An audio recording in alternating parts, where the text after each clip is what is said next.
Cathal Summers. And I'm Deirdre, your Teagasc Sustainability Advisors, and you're welcome to the Teagasc Environment Edge podcast number 35, bringing you the latest information, science and opinion to improve farm sustainability. With great attendance at the recent Teagasc Run event, Beef2022, farmers from across the country attended to hear about all the latest information and technology in beef farming.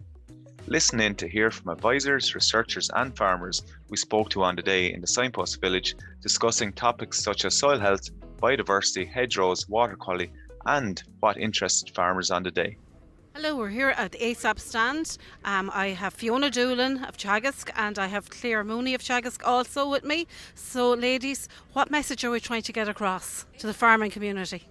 I suppose today, Deirdre, we're just focusing in on the buffer margins and trying to mitigate against losses of phosphorus into the catchments.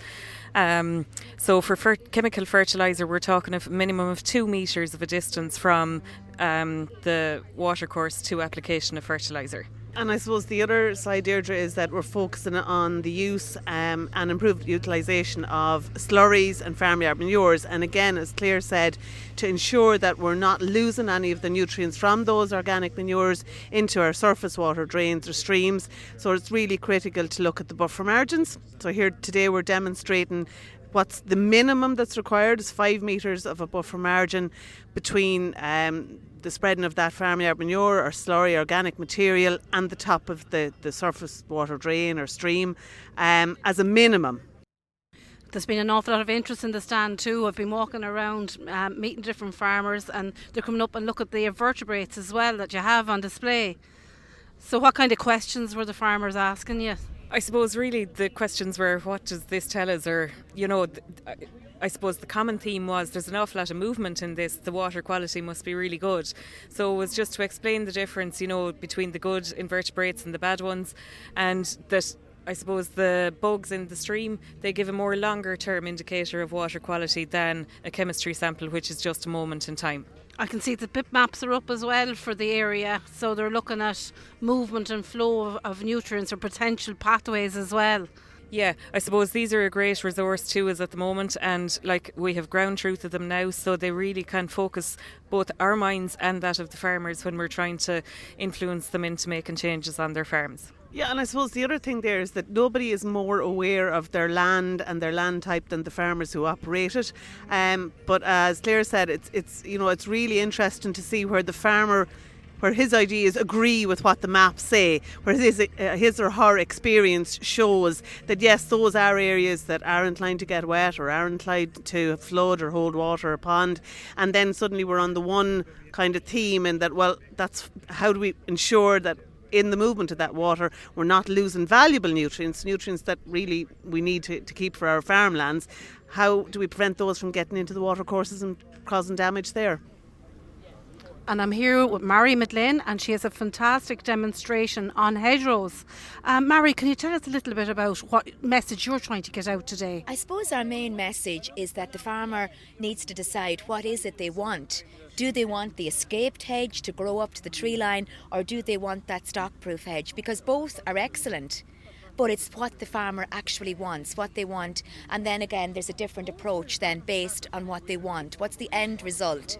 And we're not saying one is better than the other, it just depends on what they want to end up with. A lot of farmers look for stock-proof hedges, so what kind of species would you consider in one of those for to be good? I suppose the whitethorn there is the all-rounder, and it's the easiest probably to work with, and they won't go wrong with the whitethorn.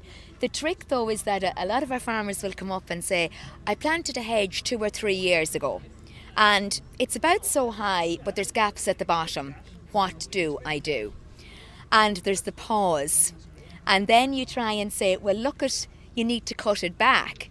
And that's I suppose, the message. That's the hard pill to swallow. They're nervous of that, They're nervous, aren't they? yes. They're nervous of cutting back to thicken up, to tiller. Yeah. And that's the key message in that without cutting it back, pruning it back to get the side shoots, you're never going to have that stock-proof hedge. Another thing I see here is you're using plastic to establish the hedge. Is there anything else you can use besides plastic, or is that the best Well, what to control you're actually weeds? looking at there, Deirdre, is biodegradable. Oh, brilliant. Yeah, so Very that's good. the same as what our maize farmers are starting to use now. It looks essentially the same as your silage wrap, but it is biodegradable, and we're trying to encourage that now. And it is essential, if you're cutting back that hedge, to have the biodegradable plastic underneath it, so as that you're not having the competition from the weeds, because you need to give the hedge a chance to establish. To promote biodiversity in our hedges, what varieties would you encourage, Mary? I suppose what we'd be looking at is the whitethorn is your base, it's your main one. And for simplicity, what we're sort of encouraging now is, while you have your plants put in at the right ratio and the foot apart and the zigzag, we're encouraging maybe every 2 metres to let one of your whitethorns grow up. And it's the simplest thing, but you're letting that grow up, you're marking it, you're identifying it and letting it grow up. But look, if you want a bit of variety, you have dog rose, you have hazel, you have holly, there's lots of variation. But the simplest approach when we're ordering is to go with the whitethorn, but every 2 metres or so have let one grow up.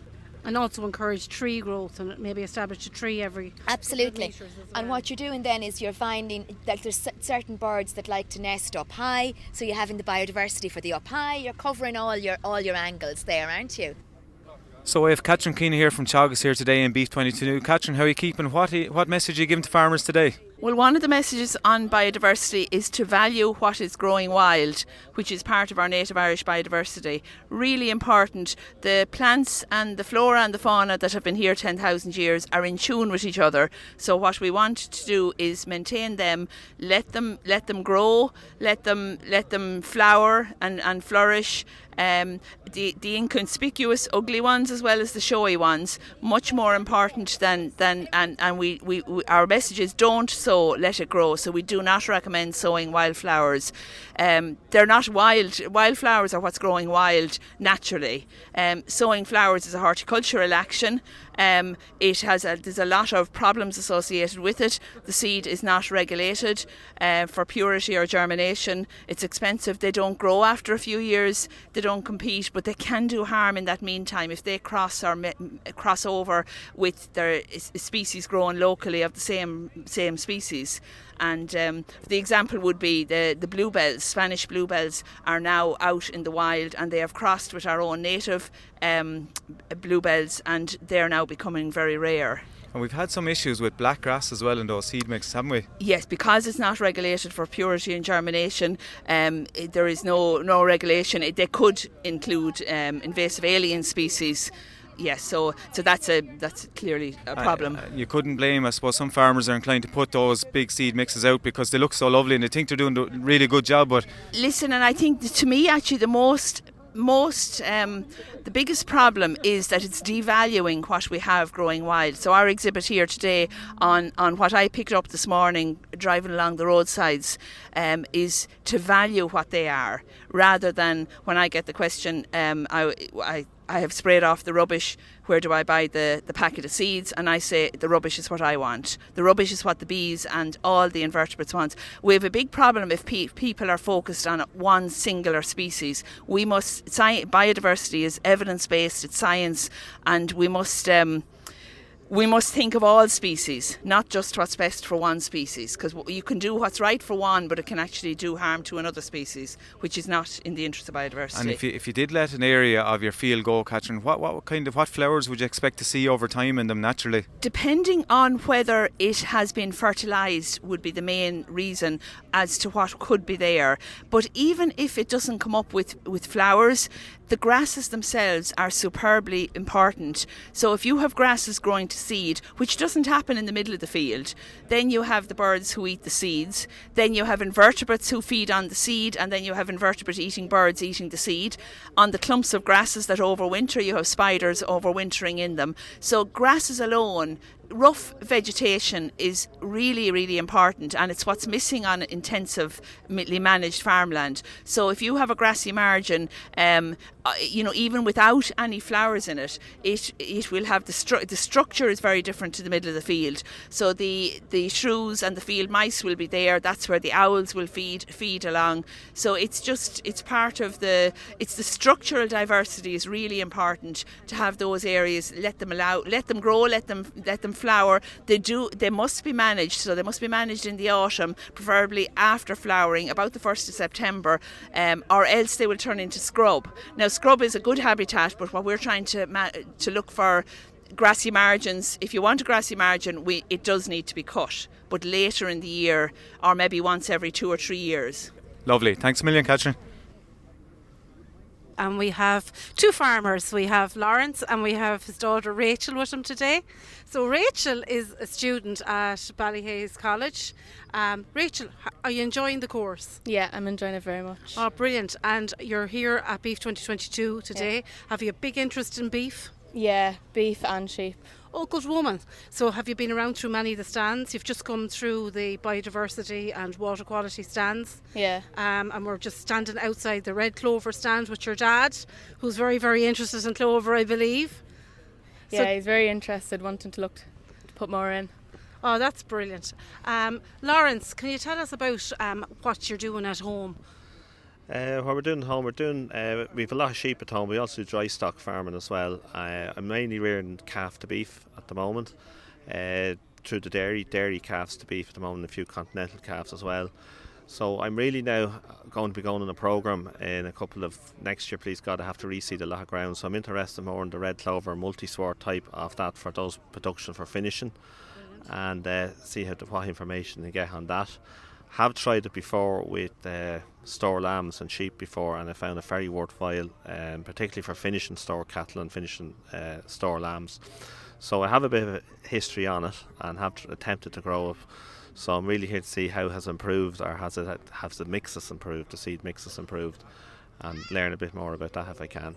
So you've made your way through. We had Terry Carroll you're talking I'm only I'm only little in heading around the whole thing now, hopefully, and see more. The other part is about maybe the water quality and all that, and the biodiversity thing, and particularly the carbon sequestrations there on the hedgerows and things like that I found interesting so far as well. A lot of hedgerows out in North Dublin on our farm and woodland. Brilliant. So yeah, it's just gathering information and trying to put it to use. Mm-hmm. Brilliant. And Rachel is learning lots as well, the future generation. Rachel's learning lots, future generation, yeah, and picking up bits and pieces. I went to iCollege myself, Rachel, and I had a great time. Thank you very much. You're more than welcome. Today. Thank you. So I've Julia Bondi here down in Beef 2022, and Julia's down in the soil pit looking at classification and pits. Julia, what message are you giving to farmers there today? Here we have a soil profile. I would say this is surface water clay. What we are trying to pass to the farmer, to the audience here today, is that you have to get your structure right. Here you can see that we have a very shallow topsoil, and also you have a compacted layer down below. Of course, what you want is to get this shallow topsoil deeper in the lower layer so that you can get the best out of your crops. And the topsoil is very shallow, isn't it? It's probably only about 15 centimetres to 20 centimetres, and then you're into a real marly layer that water finds it very hard to get through, I think, is it? Yes, exactly, Cathal. So what we are suggesting here to improve these kind of features is that we would suggest to plant mixed species, mixed swords with a deep rooting system that they can get below this very shallow layer of 10 centimeters and trying to hit into the compacted layer. In this way you apply a mechanical action that is able to break the aggregates down, improve your structure, but with your rooting system you also release some exudates into the lower layer that will able to improve the biodiversity and the microbial community in your subsoil. And responding. Identify where that issue is, the compaction issue is.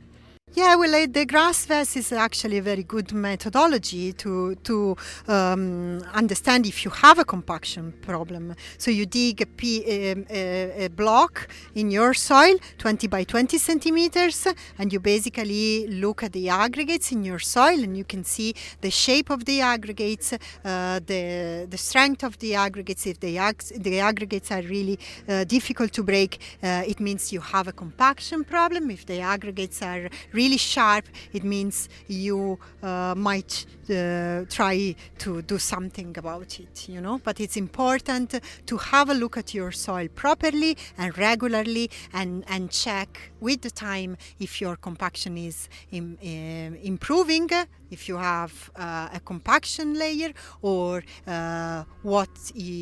how to drive your management to actually remediate this. Yeah, I think the big problem is probably we don't look enough under the soil to see what the issue and where it is, and we're trying to fix a problem that we don't know. It's like, I suppose, going to the doctor and the doctor telling you what's wrong with you without looking at you.